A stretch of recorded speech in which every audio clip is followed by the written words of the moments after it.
দক্ষিণ 24 পরগনার বন্দর এলাকা ডায়মন্ড হারবার রাজ্য রাজনীতির অন্যতম নজর কাড়া কেন্দ্র। লোকসভা ভোটে স্বভাবতই ডায়মন্ড হারবারের লড়াই কতটা জমজমাট তা অনুমেয়, তবে তারপরেও রাজনৈতিক মহল এই কেন্দ্রটাকে নিয়ে অনেকটাই কাটাছেঁড়া করেছে। ডায়মন্ড হারবার কেন্দ্রের অন্তর্গত বহু এলাকা পঞ্চায়েতের অধীন। কলকাতা পৌরসভার আওতায় রয়েছে বেশ কিছু অংশ এবং বেশ কিছু শিল্পাঞ্চলও রয়েছে। আর শিল্পাঞ্চলের শ্রমিকদের সমর্থন যেই রাজনৈতিক দলের দিকে যাবে ভোট যুদ্ধে তার জয়ের পাল্লাই ভারী।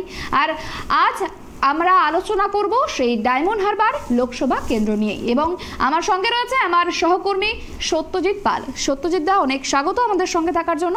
এবং প্রথমেই যে বিষয়টা আমরা দেখব যে ডায়মন্ড হারবার লোকসভা কেন্দ্রের প্রার্থী তালিকা, কোন কোন দলে কাকে কাকে প্রার্থী করা হয়েছে। প্রথমেই আইএসএফ এর প্রার্থী করা হয়েছে মজনু লস্করকে এবং সিপিএম এর প্রার্থী করা হয়েছে প্রতীকুর রহমানকে। অন্যদিকে অভিজিৎ দাস অর্থাৎ ববিকে প্রার্থী করা হয়েছে বিজেপির তরফ থেকে, এবং সিপিআইএম এর তৃণমূলের প্রার্থী অভিষেক বন্দ্যোপাধ্যায়।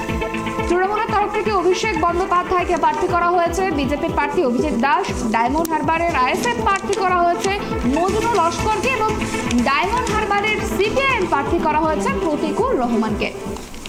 এবার আমরা সরাসরি আসবো প্রশ্ন উত্তর পর্বে।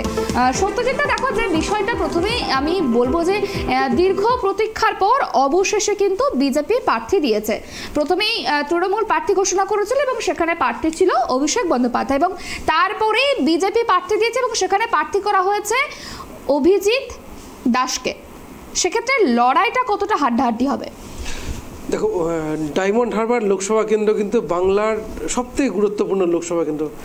তার কারণ এখানকারই সাংসদ, দুবারের সাংসদ ছিলেন অভিষেক বন্দ্যোপাধ্যায়, তৃণমূল কংগ্রেসের সেকেন্ড ইন কমান্ড। তো স্বাভাবিকভাবেই এই লোকসভা কেন্দ্র কিন্তু সবথেকে বেশি নজর কাড়া। আমরা যদি পেছনের দিকে তাকাই, এই ডায়মন্ড হারবার লোকসভা কেন্দ্র কিন্তু বারবার খবরের শিরোনামে এসছে। কখনো অভিষেক বন্দ্যোপাধ্যায় ঘোষণা করেছেন ডায়মন্ড হারবার মডেল, আবার কখনো বা এই ডায়মন্ড হারবার ফুটবল ক্লাব। সুতরাং স্বাভাবিকভাবেই ডায়মন্ড হারবার লোকসভা কেন্দ্র কিন্তু বারবার খবরের শিরোনামে। তার প্রধান কারণ এই অভিষেক বন্দ্যোপাধ্যায় নিজের সাংসদে এই কেন্দ্রটিকে বারবার যেমন বিভিন্ন মাধ্যম দিয়ে সামনে নিয়ে এসছেন, একমাত্র নিজের রাজনৈতিক কেরিয়ার বলো আর যাই হোক, কিন্তু যার ফলে ডায়মন্ড হারবার কিন্তু অত্যন্ত গুরুত্বপূর্ণ। তো স্বাভাবিকভাবেই এই লোকসভা কেন্দ্রে বিজেপি যে সর্বশক্তি দিয়ে ঝাঁপাবে তার ইঙ্গিত কিন্তু প্রথম থেকেই ছিল। প্রার্থী হিসেবে কখনো উঠে এসেছিল প্রিয়াঙ্কা টিব্রিওয়ালের নাম, কখনো শঙ্কুদেব পণ্ডার নাম উঠে আসছিল, কোথাও থেকে কৌস্তব বাগচি, আবার সোনালী গুহর নামও এসেছিল সামনে। তো স্বাভাবিকভাবেই মনে করা হচ্ছিল যে বিজেপি এখানে সর্বশক্তি দিয়ে ঝাঁপাতে চায়। তখন দেখো, তৃণমূল কংগ্রেসের সেকেন্ড ইন কমান্ড, এক কথায় যদি বলি তৃণমূল কংগ্রেস পরিচালিত করেন কিন্তু বর্তমানে অভিষেক বন্দ্যোপাধ্যায়। একেবারে মমতা বন্দ্যোপাধ্যায় প্রশাসনিক দিকটা দেখেন, সরকারের দিকটা, বাকি দল পরিচালিত হয় কিন্তু অভিষেক বন্দ্যোপাধ্যায়ের নির্দেশে বলো বা তার নির্দেশেই চলে। তো স্বাভাবিকভাবেই এটা কিন্তু অত্যন্ত গুরুত্বপূর্ণ যে বিজেপি এখানে কিন্তু সর্বশক্তিতে ঝাঁপাবে। তার কারণ এবার প্রার্থী ঘোষণা কাকে প্রার্থী করা হবে, অনেকের দিক থেকে প্রশ্ন উঠে আসছিল তার প্রার্থী ঘোষণা হতে এত দেরি হচ্ছে কেন। তার কারণ জানো, এই ডায়মন্ড হারবার নিয়ে কিন্তু বারবার বিভিন্ন রকম খবর এসছে যে আমরা দেখেছি 21-এর নির্বাচনের পরে ভোট পরবর্তী হিংসা বা তারপরেও যে নানান সময় হিংসার ছবি সামনে এসছে। তো স্বাভাবিকভাবেই অনেকেই অনেক মহলতে উঠে আসছিল যে হয়তো মনোনয়ন পত্র একদম শেষ মুহূর্তে হয়তো বিজেপি প্রার্থী ঘোষণা করবে এবং মনোনয়ন জমা দিয়ে সর্বশক্তি দিয়ে ঝাঁপাবে। এটাই ছিল প্ল্যানিং। তখন আগে প্রার্থী ঘোষণার প্রচারে যাবে, কর্মীরা আক্রান্ত হতে পারে, দলের সমর্থকরা আক্রান্ত হতে পারে, এই একটা আশঙ্কা কিন্তু বিজেপির মধ্যে ছিল, যার ফলে বিজেপি কিন্তু এই দেরিটা করলো। এবার দেরি করার ফলে যে চমকটা আশা করছে সেই চমক কিন্তু পাওয়া যায়নি। প্রার্থী করা হয়েছে অভিজিৎ দাসকে। আমরা জানি এই অভিজিৎ দাস 2014 সালের লোকসভা নির্বাচনে কিন্তু অভিষেক বন্দ্যোপাধ্যায়ের বিরুদ্ধে প্রার্থী হয়েছিলেন এবং তিনি প্রায় 2 লক্ষের কিছু ভোট পেয়েছিলেন সেবার। তো স্বাভাবিকভাবেই এবার অভিষেক বন্দ্যোপাধ্যায়ের সামনে আবার সেই অভিজিৎ দাস ওরফে ববি, তো লড়াই কতটা দিতে পারেন। তবে ধারে ভারে যদি দেখি ওজনে, রাজনৈতিক উচ্চতায় অভিষেক বন্দ্যোপাধ্যায় কিন্তু অনেকটা এগিয়ে। এই বিষয়ে দেখো আমি আর একটা বিষয় বলবো, তুমি একটু আগে বললে যে বিজেপির প্রার্থী করার তালিকায় বেশ কয়েকজনের নাম ছিল, সেখানে প্রিয়াঙ্কা ত্রিপুরাল ছিল, শঙ্কুদেব পণ্ডা ছিল, কৌস্তব বাগচি ছিল। সেক্ষেত্রে কেন অভিজিৎ দাসের ওপরে আস্থা রাখলো বিজেপি? এর প্রথম কারণ হচ্ছে তোমার, এক নম্বর হচ্ছে দলের পুরনো কর্মী, পুরনো নেতা যারা দল করেছেন, পরে ভোটে হেরে যান বা ভোটে হেরে যান বা পরাজিত হন, যাই হোক, অথবা দল ব্যর্থ হোক, যেমন 21-এ বিজেপি হেরেছিল, তারপর অনেক নেতা দল ছেড়ে। কিন্তু এই অভিজিৎ দাস ওরফে ববি, তিনি কিন্তু 2014 লোকসভা নিয়ে লড়াই করেছিলেন, এমনকি ডায়মন্ড হারবার সাংগঠনিক জেলার সভাপতি ছিলেন। তো তারপরেও এই যে বারবার ব্যর্থতা হওয়ার পরেও দল কিন্তু পাল্টাননি। তো এটা কিন্তু বিজেপির কাছে একটা ভরসার, যে অভিজিৎ দাস হারুন বা জিতুন, যাই করুন, রাজনৈতিক খবর শিরোনামে যাই আসুক, তিনি কিন্তু দলের একনিষ্ঠ কর্মী। তো স্বাভাবিকভাবেই এই কারণে প্রার্থী করেছে আমার মনে হয়। আরেকটা যেটা দিক সেটা হচ্ছে আপনার, তোমার যেটা বলবো, যে আমরা দেখেছি বসিরহাট লোকসভা কেন্দ্রে বিজেপি কিন্তু রেখা পাত্রকে প্রার্থী করেছে। এই যে ডায়মন্ড হারবারে যে অভিযোগটা আসে যে শাসক দলের হিংসা, শাসক দলের অত্যাচার, তো এখানে কিন্তু ববি যিনি রয়েছে অভিজিৎ দাস, তিনিও কিন্তু আক্রান্ত হয়েছিলেন তৃণমূল কংগ্রেসের হাতে, তার পা ভেঙেছিল সম্ভবত। তো স্বাভাবিকভাবেই সেই পরিবার থেকে একজনকে তুলে এনে কিন্তু বিজেপি প্রার্থী করেছে। সুতরাং এই যে ভোট পরবর্তী হিংসা বা শাসক দলের যে হিংসা যে ছবিটা বারবার সামনে আসে, সেটাকেই কিন্তু প্রচারের হাতিয়ার করার জন্যই কিন্তু বিজেপি অভিজিৎ দাসকে প্রার্থী করেছে। তার কারণ তিনি 1 নম্বর ডায়মন্ড হারবার কেন্দ্রকে হাতে তালুর মতো ছিলেন, 2 নম্বর যে দলের পুরনো কর্মী এবং দলের দায়িত্ব ছিলেন। সুতরাং এরকম একজন প্রার্থী হলে হয়তো দলের নিচু স্তরের যারা রয়েছেন নেতাকর্মী সমর্থক, তারা হয়তো সংঘবদ্ধ হয়ে ববিকে সমর্থন দেবেন। কারণ বাইরে থেকে আমরা যদি দেখি শঙ্কুদেব পণ্ডা, তিনিও কিন্তু ডায়মন্ড হারবারের বাসিন্দা নন। উল্টো দিকে আমরা যদি দেখি তোমার কৌস্তব বাগচি, তিনিও ডায়মন্ড হারবারের বাসিন্দা নন, প্রিয়াঙ্কা ত্রিপুরালও নন। তো সেদিক দিয়ে অভিজিৎ দাস ববি কিন্তু ডায়মন্ড হারবার, সম্ভবত ফলতার বাসিন্দা। তো স্বাভাবিকভাবেই এটা কিন্তু বিজেপি 1 নম্বর ভূমিপুত্র প্রার্থী করেছে। তারপরেও বলবো দলের দায়িত্বে থাকা এবং দলের একনিষ্ঠ করে, যিনি কখনো দল ছাড়নি, তার উপরেই ভরসা করেছে। একেবারে। দেখো আরও একটা বিষয়, এই যে ডায়মন্ড হারবার লোকসভা কেন্দ্র, এই ডায়মন্ড হারবার লোকসভা কেন্দ্রে আমরা যদি বিগত দিনে দেখি, সেখানে কিন্তু উন্নয়নের দিক থেকে অনেকটাই কিন্তু এগিয়ে রয়েছে এবং যথাযথ কিন্তু উন্নয়নও সেখানে হয়েছে। সেক্ষেত্রে রাজনৈতিক যে বিশেষজ্ঞ, তাদের মতে অভিষেক বন্দ্যোপাধ্যায় অনেকটাই এগিয়ে রয়েছে। এই বিষয়টা নিয়ে কী বলবো? দেখো, অভিষেক বন্দ্যোপাধ্যায় এগিয়ে অনেকটা দিক দিয়ে, শুধু ডায়মন্ড হারবার শুধু উন্নয়ন এটুকু বললে হবে না। কারণ অভিষেক বন্দ্যোপাধ্যায় তৃণমূল কংগ্রেসের সেকেন্ড ইন কমান্ড। আবার বলবো, তৃণমূল দলটা পরিচালিত হয় এখন অভিষেক বন্দ্যোপাধ্যায়ের হাত ধরে। সুতরাং সংগঠনে কে জেলা সভাপতি হবে বা কাকে দেওয়া হবে কী দায়িত্ব, এগুলো পরিচালিত হয় কিন্তু অভিষেক বন্দ্যোপাধ্যায়ের নির্দেশে। তো স্বাভাবিকভাবেই অভিষেক বন্দ্যোপাধ্যায়ের এই ডায়মন্ড হারবার কেন্দ্র কিন্তু সবসময় শিরোনামে এবং তিনিও কিন্তু শিরোনামে। তো স্বাভাবিকভাবেই দলের সেকেন্ড ইন কমান্ড, তার উচ্চতা, যেহেতু শাসক দল, সুতরাং তিনি কিন্তু কি বলবো, বাংলার রাজনীতির যদি আমরা বলি মমতা বন্দ্যোপাধ্যায়ের সবথেকে জনপ্রিয় বিষয়ে কোনো সন্দেহ নেই। তারপরেও আছে, অনেকেই আছে, শুভেন্দু অধিকারী রয়েছে, দিলীপ ঘোষরা রয়েছে, কিন্তু অভিষেক বন্দ্যোপাধ্যায় সেখানে কিন্তু নিজেকে সেই উচ্চতায় নিজেকে কিন্তু অনেকটাই নিয়ে গেছেন, কারণ তাকে নিয়ে কিন্তু বারবার খবর হয়। তো স্বাভাবিকভাবেই রাজনীতির দিক থেকে, রাজনীতিক ওজনের দিক থেকে অভিষেক বন্দ্যোপাধ্যায় অনেকটা এগিয়ে। কারণ যিনি রয়েছেন অভিজিৎ দাস, তিনি 2014 লড়াই করেছিলেন। তো স্বাভাবিকভাবেই এখানে লড়াইটা হাড্ডাহাড্ডি হওয়ার মতো জায়গায় নেই। কারণ এখানে যেই বিধানসভা কেন্দ্রগুলো রয়েছে, আমি তোমাকে 2014 যে ফলাফল যদি বলি, তো অভিষেক বন্দ্যোপাধ্যায় 3 লক্ষের বেশি ভোটে জিতেছিলেন এখান থেকে। তো স্বাভাবিকভাবেই বিজেপিকে এখানে জয় বলবো, জয়ের হারের যে ব্যবধান, সেটা কতটা কমাতে পারে, সেটা একটা বিষয়। আরও একটা বিষয়, সম্প্রতি আমরা দেখেছি যে অভিষেক বন্দ্যোপাধ্যায়ের যে চপার, সেই চপারে আয়কর হানা হয়েছিল, অর্থাৎ আয়কর দপ্তরের আধিকারিকরা হানা দিয়েছিল। সেক্ষেত্রে কোথাও গিয়ে কি নির্বাচনে এটা ইস্যু করতে পারে অভিষেক বন্দ্যোপাধ্যায়? হ্যাঁ, অবশ্যই এটা রাজনীতির ইস্যু তো হতেই পারে। কারণ দেখো, ভোট ঘোষণা হয়ে গেছে, এবার এই যে চপারে রেড করাটা, এটা তো একদিকে যেমন যদি চপারে আমি জানি না কিছু ছিল কিনা, যদি কিছু পাওয়া যেত তো সেটা একদিকে যেন খবরের শিরোনামে আসতো, সেখানে অভিষেক বন্দ্যোপাধ্যায় কিন্তু ভর্ৎসিত হতেন কমিশনের কাছেও, এমনকি ইনকাম ট্যাক্সের হাতেও। তো সেরকম কিছু হয়নি। তো স্বাভাবিকভাবেই তৃণমূল কংগ্রেসকে এটাকে হাতিয়ার করতেই পারে যে কেন্দ্রের শাসক দল বিজেপি বা কেন্দ্র সরকার অভিষেক বন্দ্যোপাধ্যায়কে হেনস্থা করার চেষ্টা করছে। কারণ আমরা যদি দেখি শিক্ষক নিয়োগ দুর্নীতি বলো বা রেশন দুর্নীতি, কেন্দ্রীয় যে তদন্তকারী সংস্থা ইডি সিবিআই বাংলায় কিন্তু অত্যন্ত অ্যাক্টিভ।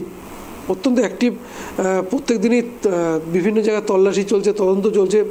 তো সুতরাং অভিষেক বন্দ্যোপাধ্যায়ের মধ্যে একজন হেভিওয়েটের চপারে যে তল্লাশি, এটা তো তৃণমূল কংগ্রেস হাতিয়ার করবে স্বাভাবিক।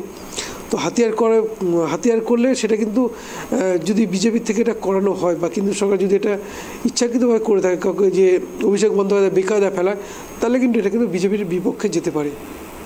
তবে অভিষেক বন্দ্যোপাধ্যায় যে চপারে হানা হয়েছিল, সেক্ষেত্রে অভিষেক বন্দ্যোপাধ্যায়কে কিন্তু স্বস্তি দেওয়া হয়েছিল এবং অভিষেক বন্দ্যোপাধ্যায়কে বলা হয়েছিল যে কোনো রকম তাকে ইডি সিবিআই ডাকবে না বা কোনো রকম তাকে বিভ্রান্ত করা হবে না নির্বাচনের প্রাক্কালে। কিন্তু সেক্ষেত্রে কিন্তু অভিষেক বন্দ্যোপাধ্যায় চপারে হানা দিয়েছিল আয়কর দপ্তরের আধিকারিকরা। সেক্ষেত্রে এটা অভিষেক বন্দ্যোপাধ্যায় বা তৃণমূল তাদের ক্ষেত্রে একটা বিশাল বড় প্লাস পয়েন্ট রয় কি, যে নির্বাচনের প্রাক্কালে এটাকে ইস্যু করার জন্য? দেখো, এই যে তদন্তকারী সংস্থা যখনই তদন্তে যায়, তল্লাশিতে যায়, তো সেটা তো খবরের শিরোনামে থাকে। যেমন আমরা দেখেছি পার্থ চট্টোপাধ্যায়ের বান্ধবী অর্পিতা মুখোপাধ্যায় সম্ভবত, তো তার বাড়ি থেকে টাকা উদ্ধার হয়েছিল। তার ফলে তো পার্থ চট্টোপাধ্যায় ভর্ৎসিত হয়েছিলেন, কারণ অভিযোগ তীর ছিল তার দিকে, তো তিনি জেলে গেছেন। তো এরকম যদি রেড করে যে নেতা বিরুদ্ধে কিছু পাওয়া যায়, সুতরাং এটা তার ক্ষেত্রে বিরুদ্ধে তো অবশ্যই যাবে। এবার যদি না পাওয়া যায় তো সেখানে কিন্তু হাতিয়ার করা তো স্বাভাবিক। আমি একটা কথা বলবো, যে তদন্তের কথা বললে দেখো, যে তদন্তগুলো চলছে শিক্ষক নিয়োগ দুর্নীতি বলো বা রেশন দুর্নীতি যেগুলো হচ্ছে, এগুলো কিন্তু আদালতের নির্দেশে চলছে।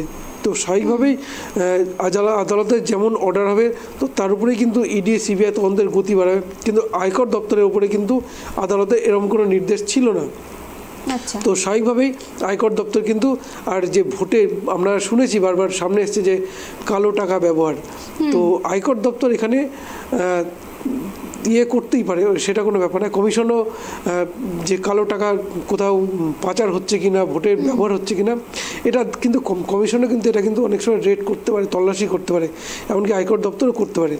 তো এই তদন্ত এগুলো চলবে। কিন্তু অভিষেক বন্দ্যোপাধ্যায় একজন হেভিওয়েট প্রার্থী বলা যায়, হেভিওয়েট নেতা, তৃণমূল কংগ্রেসের সেকেন্ড ইন কমান্ড, সুতরাং তার চপারে তল্লাশি, এটা তো রাজনৈতিক প্রোপাগান্ডা হওয়া তো স্বাভাবিক অবশ্যই।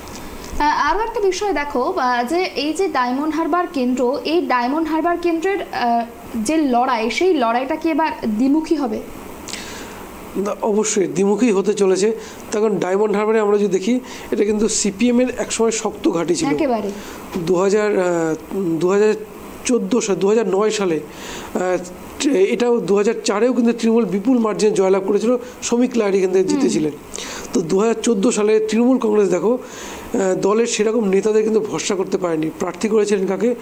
কংগ্রেসের যিনি প্রধান মুখ ছিল, যে সোমেন মিত্র, যাকে বাংলার রাজনীতি ছোটদা বলা হয়, তিনি কিন্তু কংগ্রেস ছেড়ে তৃণমূল কংগ্রেসে এসেছিলেন এবং তাকেই কিন্তু ডায়মন্ড হারবারে প্রার্থী করেছিল তৃণমূল কংগ্রেস। এবং প্রথমবারের মতো তৃণমূল জয় পায় এই ডায়মন্ড হারবার থেকে, সেটা ছিল 2009 সালে। এরপর পরিবর্তন 2011-তে, এবং পরিবর্তনের পরে 2014-তে অভিষেক বন্দ্যোপাধ্যায় এখান থেকে প্রার্থী হন। তার কারণ তার মাঝখানে সোমেন মিত্রর সঙ্গে তৃণমূল কংগ্রেসের একটা বিবাদ তৈরি হয়, তো তিনি দল ছাড়েন। তো সেই কারণেই অভিষেক বন্দ্যোপাধ্যায় কিন্তু এখানে প্রার্থী হন এবং প্রথমবার কিন্তু হাড্ডাহাড্ডি লড়াই হয়েছিল 2014-তে। সেখানে বিজেপি 2 লক্ষর উপরে ভোট পেয়েছিল এবং তৃণমূল কংগ্রেস এবং সিপিএমের মধ্যে লড়াই হয়েছিল। এরপর কিন্তু সমীকরণ পাল্টে যায় 2019-এ। আমরা যদি তোমাকে সমীকরণটা একটু বলি, 2019-এ অভিষেক বন্দ্যোপাধ্যায় পেয়েছিলেন 7,91,112 ভোট। সেখানে বিজেপি ছিল সেকেন্ড পজিশনে, বিজেপির নীলাঞ্জন রায়, তিনি পেয়েছিলেন 4,70,533 ভোট। এবার সিপিএম যারা একসময় ক্ষমতায় ছিল, সেখানে দেখো সিপিএম পায় মাত্র 93,941 ভোট। সুতরাং সিপিএমের কিন্তু শক্তি অনেকটাই ক্ষয় হয়েছে। উল্টো দিকে বিজেপির শক্তি বাড়িয়েছে, 2014 থেকেই বেড়েছে, বর্তমানে রাজ্যের প্রধান বিরোধী দল। তো স্বাভাবিকভাবেই লড়াইটা বিজেপি ভার্সেস তৃণমূল কংগ্রেসই হতে পারে।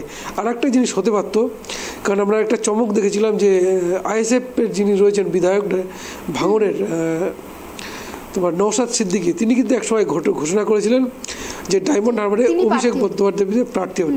এবার তিনি যদি এখানে প্রার্থী হতে পারতেন তাহলে কিন্তু ডায়মন্ড হারবারের লড়াইটা বেশ হাড্ডাহাড্ডি হতে পারে। একেবারে আমি এই বিষয়ে একটা প্রশ্ন তোমার কাছে করতে চাই যে এই যে নওশাদ সিদ্দিকী তিনি বলেছিলেন যে ডায়মন্ড হারবারে অভিষেকের বিপরীতে তিনি প্রার্থী হতে চান, ইচ্ছা প্রকাশ করেছিলেন, কিন্তু এবং বিজেপি এবং সিপিএম এর পক্ষ থেকেও কিন্তু বলা হয়েছিল যে যদি নওশাদ সিদ্দিকী প্রার্থী হয় তাহলে তাদের সমর্থনও কিন্তু নওশাদ সিদ্দিকীর ওপরেই থাকবে। সেক্ষেত্রে যেহেতু নওশাদ সিদ্দিকী প্রার্থী হননি, তার পরিবর্তে প্রার্থী করা হয়েছে মজনু লস্করকে, সেক্ষেত্রে কোথাও গিয়ে কি এই ভোটটা বিজেপির দিকে সুইং করতে পারে?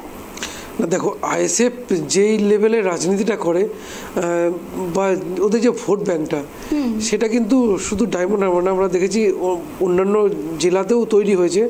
তো নওশাদ সিদ্দিকী নিজেকে কিন্তু রাজনীতিতে অনেকটা উচ্চতায় নিয়ে গেছেন, কারণ ভাঙড়ের একমাত্র বিধায়ক আইএসএফ দলের। তো আইএসএফের যে কোনো কর্মসূচি বা যে কোনো বিক্ষোভ প্রতিবাদক সেখানে প্রধান মুখ কিন্তু থাকেন এই নওশাদ সিদ্দিকী। সুতরাং স্বাভাবিকভাবেই নওশাদ সিদ্দিকী যে প্রার্থী হতেন এখানে, তো এখানে দেখো সংখ্যালঘু নওশাদ সিদ্দিকী সংখ্যালঘু সম্প্রদায়ের প্রতিনিধি, ডায়মন্ড হারবারে কিন্তু বিপুল পরিমাণে সংখ্যালঘু ভোটার রয়েছে। তো এই সংখ্যালঘু ভোট যদি, যেটা তৃণমূলের কংগ্রেসের এক কথায় বলা চলে, অনেক বিরোধীরা বলেন যে ফিক্সড ডিপোজিট, তো এই সংখ্যালঘু ভোট যদি কিছুটা সুইং করে নওশাদ সিদ্দিকীর দিকে যেতে পারতো তাহলে লড়াইটা হাড্ডাহাড্ডি হতে পারতো। কিন্তু যিনি প্রার্থী রয়েছেন এখানে মজনু লস্কর, তিনি কতটা লড়াই দিতে পারবেন, তিনি একজন অপরিচিত মুখ বলা চলে, তো তিনি কতটা ভোট কাটতে পারবেন সেটা একটা দেখার বিষয়। কিন্তু আমি বলবো এখানে লড়াই মূলত বিজেপি ভার্সেস তৃণমূল থাকবে এবং অভিষেক বন্দ্যোপাধ্যায় অনেকটা এগিয়ে থাকবেন এখানে, এ বিষয়ে কোনো সন্দেহ নেই। একটা জিনিস তোমাকে আমি যে পরিসংখ্যান দেখাই, দেখো এই ডায়মন্ড হারবার লোকসভা কেন্দ্রে যে বিধানসভা কেন্দ্রগুলো রয়েছে তার মধ্যে অন্যতম মেটিয়া বুরুজ। এই মেটিয়া বুরুজ যে লোকসভা বিধানসভা কেন্দ্রে গত 2021-এ তৃণমূল কংগ্রেস পেয়েছিল 1,51,666 ভোট, সেখানে 2021-এ বিজেপি পায় মাত্র 31,462 ভোট। সুতরাং এই যে প্রায় 1,20,000 ভোটের ব্যবধান, এই ব্যবধান কিন্তু 2020-তেই ছিল, 2021-এ ছিল।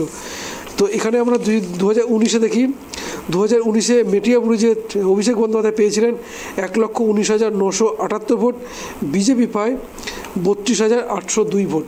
সুতরাং এই যে ডিফারেন্সটা, এটা কিন্তু একটা ব্যবধান করে দেয় একটা বিধানসভার ক্ষেত্রে। তো মেটিয়া বুরুজ অত্যন্ত গুরুত্বপূর্ণ। আর একটা হলো বজবজে অভিষেক বন্দ্যোপাধ্যায় পেয়েছিলেন 1,19,675 ভোট, বিজেপি পায় এখানে 63,118 ভোট। সুতরাং এই যে সংখ্যালঘু সম্প্রদায়ের ভোটের, এটা কিন্তু পুরোপুরি সমর্থন কিন্তু অভিষেক বন্দ্যোপাধ্যায়ের দিকে ছিল। তো স্বাভাবিকভাবেই নওশাদ সিদ্দিকী প্রার্থী হলে অনেকটা সমীকরণ পাল্টাতে পারত, যদিও বলবো অভিষেক বন্দ্যোপাধ্যায় পাল্লা অনেকটা ভারী এখানে। একেবারে আমি এবার নজর রাখবো যে 2019-এর ফলাফলের দিকে। 2019 সালে ঠিক কী ফলাফল উঠে এসেছিল? অভিষেক বন্দ্যোপাধ্যায় তিনি ভোট পেয়েছিলেন 7,91,127। বিজেপি প্রার্থী ছিলেন নীলাঞ্জন রায়, তিনি ভোট পেয়েছিলেন 4,70,533। কংগ্রেস প্রার্থী ছিল সৌম্য আইচ, তিনি ভোট পেয়েছিলেন 19,828 এবং সিপিএম এর প্রার্থী ছিলেন ফুয়াদ হালিম এবং তিনি ভোট পেয়েছিলেন 93,941। আবার একবার বলি, অভিষেক বন্দ্যোপাধ্যায় 7,91,127 ভোট পেয়েছিলেন এবং নীলাঞ্জন রায় বিজেপি প্রার্থী, তিনি ভোট পেয়েছিলেন 4,70,533। অন্যদিকে সিপিএম এর প্রার্থী ছিল ফুয়াদ হালিম, তিনি ভোট পেয়েছিলেন 93,941 এবং কংগ্রেসের প্রার্থী সৌম্য আইচ রায়, তিনি ভোট পেয়েছিলেন 19,828। দেখো, আমরা যে 19-এর ফলাফলের দিকে নজর রাখলাম, এই যে 19-এর ফলাফল, কোথাও গিয়ে কি 2024-এর যে নির্বাচন, সেই নির্বাচনে কি অভিষেক বন্দ্যোপাধ্যায় একটা টার্গেট বেঁধে দিয়েছে? যে তুমি যেমনটা বলছিলে যে 3 লক্ষ বেশি ভোটে জিতেছিল অভিষেক বন্দ্যোপাধ্যায়, সেক্ষেত্রে এবার কি টার্গেটটা আরও বেশি বাড়তে পারে? না দেখো, বাড়বে কি না সেটা তো 4 জুন আমরা ফলাফলে বুঝতে পারবো। এবার অভিষেক বন্দ্যোপাধ্যায় রাজনীতিটা যেভাবে করেন, যেহেতু উনি তিনের দলের প্রধান মুখ, তো স্বাভাবিকভাবে তিনি চাইবেন জয়ের ব্যবধানটা সবসময় বাড়াতে। তো স্বাভাবিকভাবে তিনি দলের নেতা বলো কর্মীদের মধ্যে একটা কিন্তু টার্গেট বেঁধে দিয়েছেন। আমি এখানে আরেকটা জিনিস বলবো যে ডায়মন্ড হারবার কেন্দ্রে অভিষেক বন্দ্যোপাধ্যায়কে সংগঠন কিন্তু নিজের হাতে তৈরি করেছেন।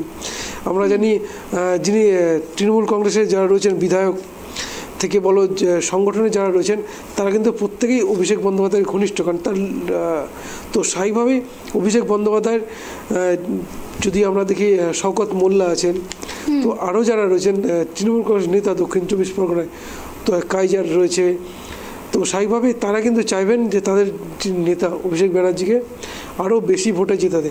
কিন্তু যেটা আমরা খবরে দেখি বা বিরোধীদের যে অভিযোগ যে একটা হিংসার পরিবেশ তৈরি হয়, গত 2019-এ আমরা যদি দেখি যে বিজেপি থেকে অভিযোগ করা হয়েছিল যে বেশিরভাগ বুথেই পোলিং এজেন্ট দিতে পারেনি বিজেপি। তো এটা যদি সত্যি হয়, দিতে পারেনি, 1 নম্বর দলের সংগঠনের ব্যর্থতাও হতে পারে। উল্টো দিকে বিজেপির অভিযোগ ছিল যে শাসক দলের সন্ত্রাস, হিংসা, এটা একটা অভিযোগ ছিল। কিন্তু এই হিংসাটা না হলেই ভালো হয়। তার কারণ দেখো, ভোট তো একটা মানুষের সংবিধানের অধিকার, তো স্বাভাবিকভাবেই প্রত্যেকে নিজের মতামত প্রদানের একটা অধিকার থাকা উচিত এবং প্রত্যেক রাজনৈতিক দলের প্রচারের এবং অধিকার থাকা উচিত। তো স্বাভাবিকভাবেই প্রত্যেক রাজনৈতিক দল যাতে বুথে পোলিং এজেন্ট দিতে পারে, এটাও কিন্তু একটা গণতন্ত্রের মধ্যেই পড়ে। তো এই সৌজন্যটা থাকা উচিত, যেটা বিরোধীরা অভিযোগ করছিল যে প্রবল সন্ত্রাসের কারণে দেওয়া হয়নি। তো আমার মনে হয় 24-এর নির্বাচনে এই জিনিসটা না হলেই ভালো হয়। হ্যাঁ দেখো, এই যে ডায়মন্ড হারবার লোকসভা কেন্দ্র, এই লোকসভা কেন্দ্রে কোন কোন বিষয়গুলো ইস্যু হতে পারে নির্বাচনের ক্ষেত্রে? দেখো, ডায়মন্ড হারবার লোকসভা কেন্দ্রে এক একটি দলের তো এক এক রকম ম্যানিফেস্টো থাকবে, তাদের ইস্যু আলাদা থাকবে। শাসক দল তৃণমূল কংগ্রেসে যদি দেখি, তাদের এই মুহূর্তে প্রচারের প্রধান হাতিয়ার হচ্ছে লক্ষ্মীর ভাণ্ডার, যেটা 500 থেকে 1000 টাকা করা হয়েছে এবং 1000 টাকা থেকে 1200 টাকা করা হয়েছে, এটার প্রথম হাতিয়ার। বা কিছুই দেখি দুয়ারে সরকার রয়েছে, দুয়ারে সরকার। তারপরে যদি কেন্দ্র বিরোধী যেগুলো রয়েছে, যেমন সিএ বিরোধী একটা তৃণমূল কংগ্রেসের প্রচারের হাতিয়ার, এনআরসি বিরোধী একটা প্রচারের হাতিয়ার। উল্টো দিকে যদি বিজেপির প্রচারের হাতিয়ার দেখি, তো বিজেপির বারবার যেটা বলে আসছে যে মোদি কি গ্যারান্টি, এটা একটা। আপকি বার 400 পার, এটা বিজেপির ইস্যু। রাম মন্দির থাকবে বিজেপির ইস্যু।